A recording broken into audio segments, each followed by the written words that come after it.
Yo, what is up YouTube? Welcome back to the channel. So we got the engine out of the car. We're in the process of disassembly. I figured I'd do a quick episode on just removing the turbos because that is pretty important to some people. Some people want to upgrade them. Some people want to own them, like hollow them out or whatever. So I'm gonna just do a quick episode on how to get these things removed. It's way cheaper if you're able to remove it yourself and then maybe take it to a shop, or if you're gonna just order the turbos, put them in yourselves, versus going to a shop or anything like that. So let's go ahead and jump right into this. Pull up my chair. Let's get to work. All right, guys. So removing your turbo, you'll have two bolts on the top, and then you'll have two nuts at the bottom. They will be 12 millimeters. I found that while on the car, I was able to access this one, but I had no access to the left one, so could only access the passenger side. Obviously I mocked this up just to kind of speed up things. Take off the downpipe. A couple things you're going to want to do. You're going to want to disconnect the lines that go to the turbo coolant line. So we'll remove this one. This is the coolant line. So I don't expect coolant to drop out of this.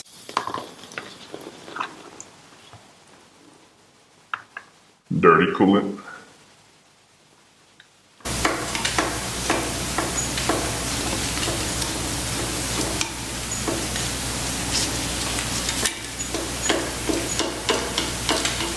Basic tools you'll need is you'll need a 12 millimeter for the bolts and nuts, but you'll also need a 13 millimeter for these nuts.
Alright, so taking this turbo off, I got 3 of the 13 millimeter bolts off. There's one in a really hard to reach spot. What I'm going to do is I'm going to just go ahead and remove this piece right here. It'll give me more access to get that nut off. That nut is already really loose. It's just kind of hard to take off because everything's in the way here.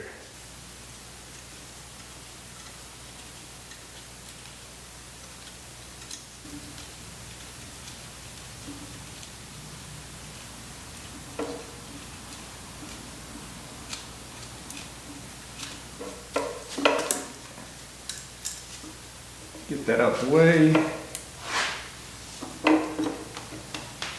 We have a little bit more access to our nut there, but it's not coming out without a fight.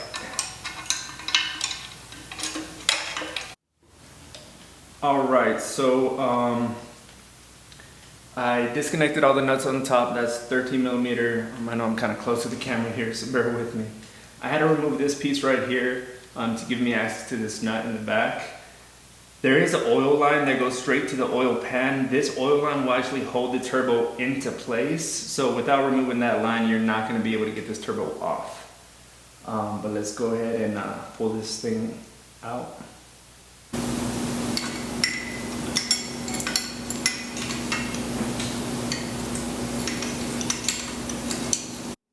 All right, guys, really quickly here. This was the oil line that was connected straight to the oil pan. There's also another oil line connected, the intake oil line, I guess. Basically, this is a 12 millimeter nut bolt type deal. But this one's connected right on top. It's connected in that middle right there. So that makes it extremely difficult to get off. Didn't really record none of that just because there was really no good shot of it. You really have limited amount of room, as you could probably tell. So one turbo off, this is the left side. That's about it. That's a quick update. All right, guys, just to do a real quick maintenance check on the turbos now that we got them off. Okay, so this is the left turbo, the driver's side, and this is the passenger side. You could always make sure you tell which one is which, because the left one will have the wastegate actuator slanted, and the passenger side will not. So a couple things to look out for is, first, check to see if there's any play in this spindle. It has very little play. I'm actually really satisfied with that. If it was like really loose or something like that, that would be bad. So this one has very little play. I'm kind of trying to move it and things like that. It's not moving. It should have a smooth spin. So if I do that, obviously you're going to see me spin it a little bit. It's going to stop right away. But mainly that's a good spin. It's not spinning all rough or nothing like that. I'm not going to be able to spin it to where you can see it go for a minute or two or nothing like that. But it has a good spin. Next is you want to check inside. I don't know how well it comes off on camera. It probably doesn't come off that great. Let me see if I could. No, it really doesn't. As long as you don't see like a wheel of scraping, basically, like a ring inside there of nothing but scrape, that's good too. Because obviously you don't want your turbine scraping the walls of the housing. Another item that you want to look out for is if you take like your fingernail, this one I'm really not going to be able to show you on camera, but if you take your fingernail and you pick at it, basically, you pick upwards towards it, and it should be straight, right? It should be smooth.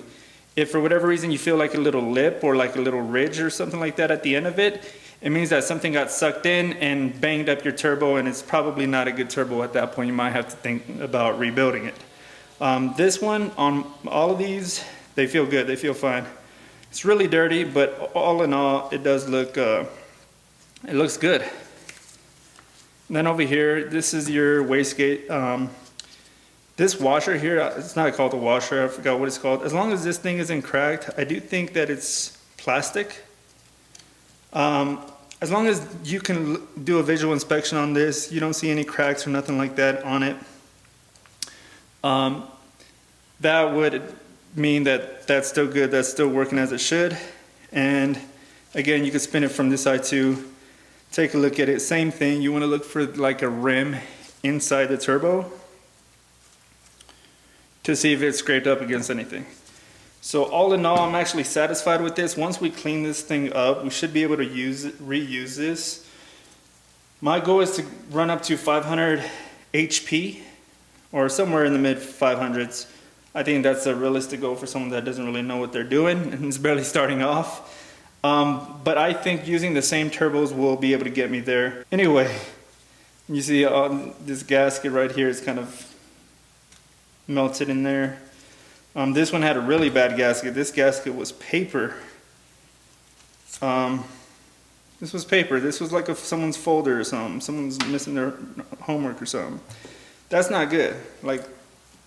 And throughout the whole engine, I've seen a lot of bolts that were just really loose, or nuts that were just really loose throughout the whole engine. So I'm kind of scared getting inside this engine, but I'm glad we're doing it because this 300ZX has been neglected. It's almost like I'm adopting a dog or something. But okay, same thing. So we checked the play. No play. check the spin. The spin's all right, it's decent. And I'm sure the spin would be actually a little bit better once we clean everything up. But again, that's good, that's good. We check to make sure there's no lips or ridges. Also just do a visual inspection on it. They feel nice and sharp. Let me see here. Yeah, they feel good. And there's no ring inside. Same thing, we check this. I don't see any cracks or anything like that. So that's good. We check here.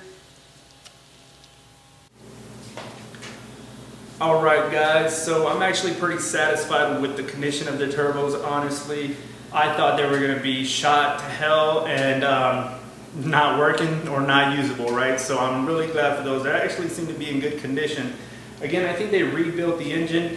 Maybe they added new turbos, maybe not, but overall, those turbos actually felt really good, really ideal, besides all the gunk and dirt and stuff that's built up on them over the years. So if you guys haven't already, check out the build. We are disassembling the 300ZX engine, or the VG30, and just to build it back up, to build it stronger, to build it faster, do a little resto mod on the 300ZX, try to bring it up to modern standards here. But again, it's going to take all time, so just tune in, check it out. I'll see you guys in the next one. Go ahead and like, comment, subscribe. I got to clean up this mess because there's really coolant everywhere. So I'll see you guys later. Take care.